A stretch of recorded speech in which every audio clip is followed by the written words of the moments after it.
My name's Daniela Wilcock. I'm the front office manager. Some days I'm managing the team for training, some days I'm checking in, talking to the guests, some days I'm managing accounts, I'm looking at reservations, hosting events that are going in the hotel. I also look after concierge as well, so I'm making sure that they're going, picking the guests up from the airport. So it's very, very varied really in the hotel. I'm also a duty manager as well, a few shifts a month, so I'm in charge of the whole hotel as well. I don't. There was two sides to Daniela at school. I think I was very academic. I was very into certain subjects. I've always been quite creative, so I loved art. I loved English. I liked my languages and things like that. I wasn't particularly great at maths. I had this fear of maths. I couldn't do it, and I did pass my exams, but I didn't pass them as well as I wanted to. At school, it's so general. You just think, oh, I don't think I'm going to be able to do these kind of exams. But when you get to the workplace and it actually relates to something, like it's relating to how much money we're taking or how much our payroll's got to be, etc. It's relevant and it becomes a lot more easier.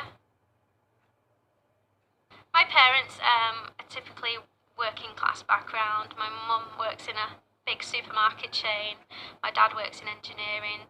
My family never pushed me to go to university. They just wanted me to end up working in an environment I'd be really happy in. Going to university was purely a choice I wanted to do. I wanted to learn more and just get the most I can out of a job. We spend a lot of time in our jobs, and I want to have a good time and get something back from my job at the same time.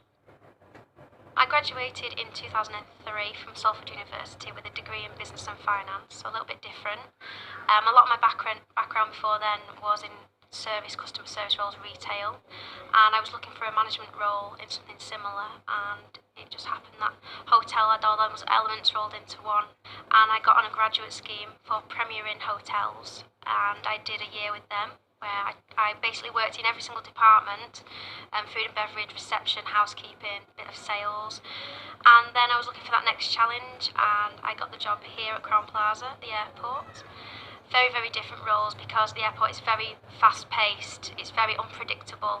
Obviously it's international company, this one as well, so it gives me a lot more opportunities in the future.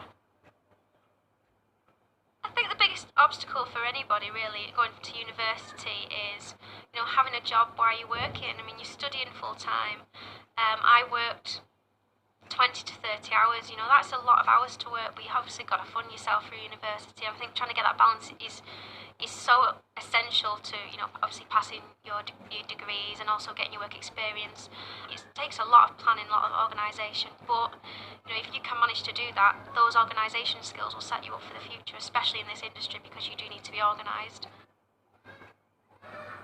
In my spare time, I learned Spanish. Personal hobby, it's just something I've always wanted to do. Go and see my friends and family, catch up with them, because they have very different jobs to what I do, so it's nice to see what's going on there. Travel, I absolutely love travel. I've been lucky enough to go to some amazing places over the last few years. We get an amazing staff discount on rooms as well. For example, next month me and my colleague are going on a girly weekend to Belfast, so we can just go.